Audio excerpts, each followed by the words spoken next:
dia. Na Opinião Minas de hoje eu recebo o antropólogo e coordenador do Observatório da Diversidade Cultural, José Márcio Barros. Vamos conversar sobre o prêmio recebido pelo ODC através do tema Mapeamento da Diversidade Cultural, Boas Práticas em torno do Globo. Professor, bom dia. Bom dia. Muito obrigado pela presença aqui no Opinião Minas, também por ter atendido o nosso convite. Professor, então quer dizer que o Observatório da Diversidade Cultural acaba de receber um reconhecimento internacional, é isso? Sim, bom dia, obrigado pelo convite. Nós fomos surpreendidos e ficamos muito felizes com esse reconhecimento, porque esse mapeamento, ele procurou identificar em todo o planeta, em todo o mundo, vamos dizer assim, boas práticas de proteção e promoção da diversidade cultural.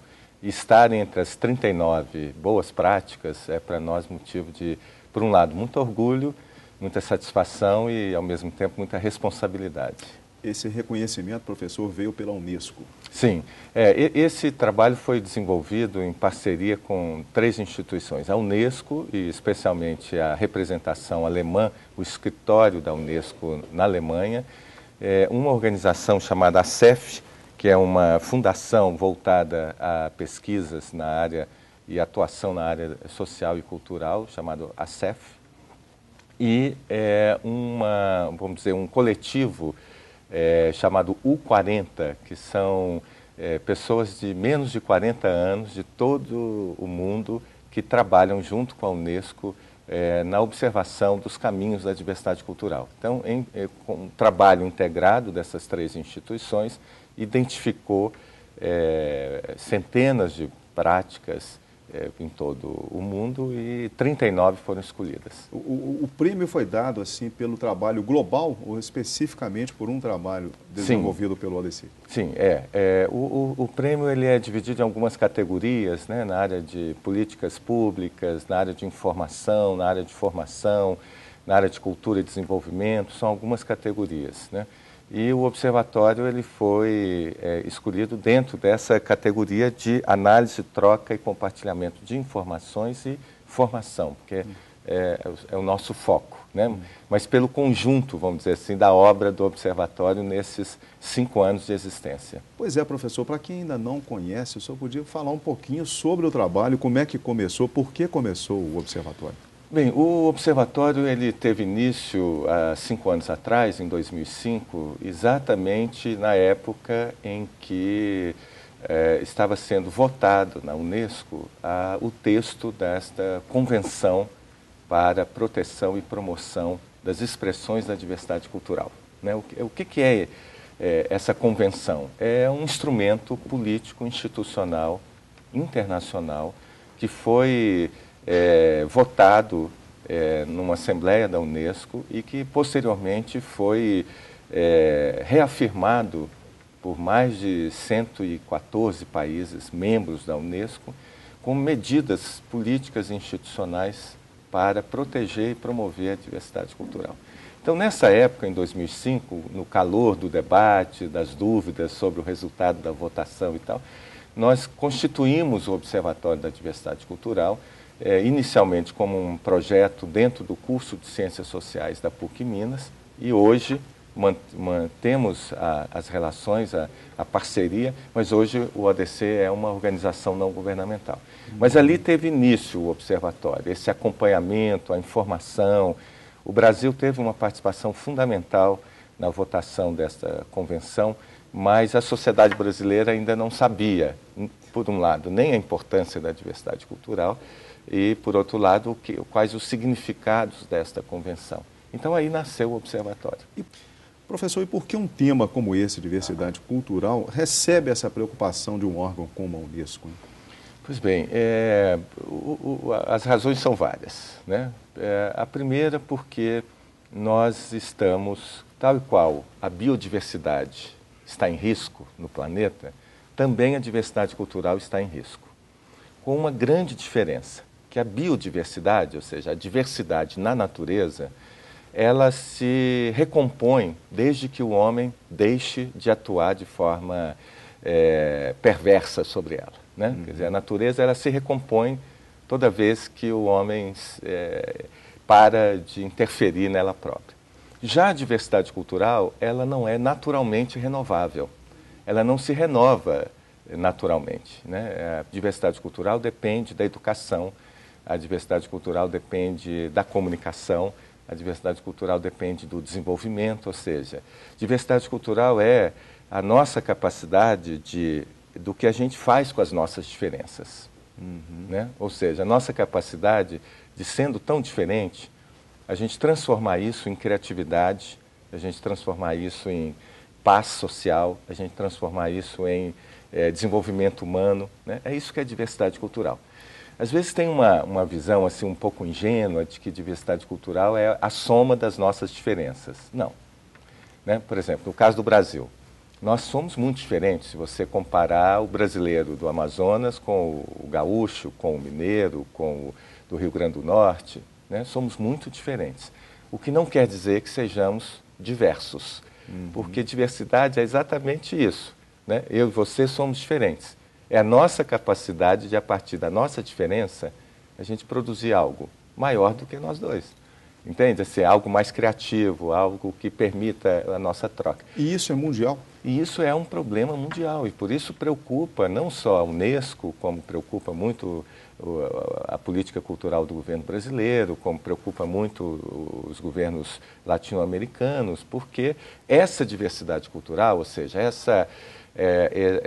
essa riqueza das diferenças culturais transformadas em possibilidades de troca, de convivência, de desenvolvimento, ela está cada vez mais em risco.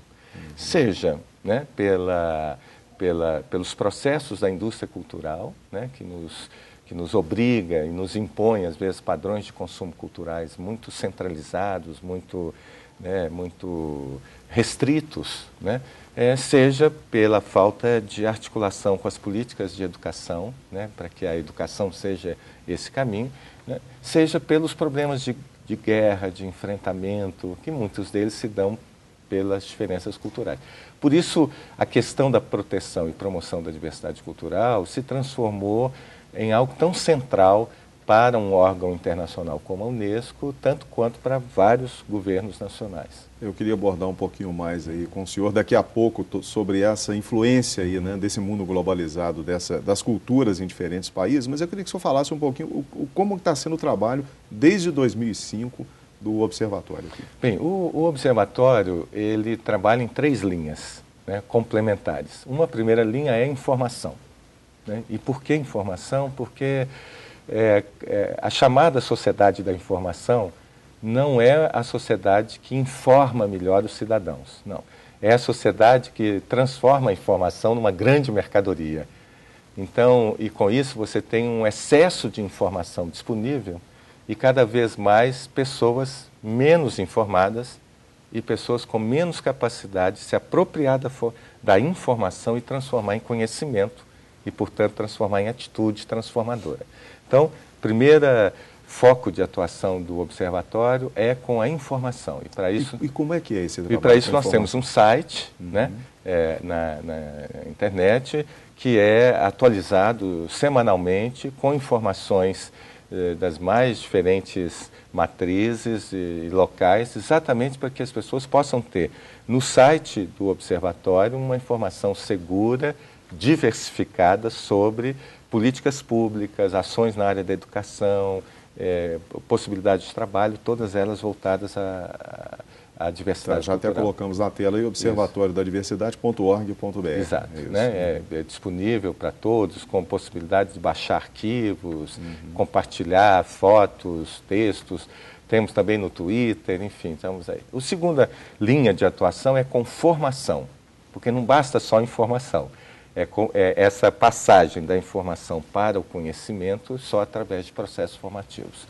Então, com isso, e através de leis de incentivo à cultura, parcerias com empresas, com secretarias de cultura, nós desenvolvemos um conjunto de cursos, palestras e seminários voltados o que fazer com a diversidade cultural, né? Como transformar a diversidade cultural em algo que contribui para o desenvolvimento humano, contribui para a paz social, contribui para uma educação mais efetiva. Então, ao longo desses 5 anos, nós já percorremos assim dezenas de cidades do interior de Minas, cidades em São Paulo, em Piracicaba, já estivemos na capital, no Mato Grosso, na Bahia, em vários locais, com parcerias para a formação. E a terceira linha de atuação é com pesquisa, né, e acompanhamento de políticas públicas, né? Nós estamos iniciando agora uma pesquisa em parceria com a Escola Guinhar, da UENG, sobre práticas de proteção e promoção da diversidade cultural entre grupos culturais em jovens da periferia de Belo Horizonte, trabalho sobre a questão da diversidade cultural na mídia, políticas culturais. São trabalhos que, ora, nós desenvolvemos diretamente, ora, nós apoiamos, orientamos e acompanhamos. Professor, e quem faz todo esse trabalho? Olha, a equipe do Observatório é uma equipe enxuta, são 6 pessoas, né, que se ocupam. Eu sou o coordenador geral e nós temos uma equipe de 6 pessoas que se ocupam da manutenção do site, né, da prospecção de projetos, da coordenação de produção, né, e nós vamos agregando, porque esse é o nosso desafio, né? Trabalhar com a diversidade cultural significa também trabalhar de forma diversa.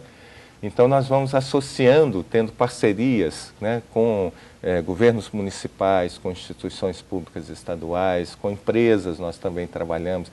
Recentemente fomos chamados pela Caixa Econômica Federal para atuar. Hoje, todas as empresas públicas são obrigadas a ter um comitê da diversidade cultural no interior da empresa, exatamente para saber como traduzir as diferenças culturais do seu corpo de funcionários em políticas inclusivas, né, de tolerância, de respeito, seja questões de gênero, seja questões culturais, questões físicas, né?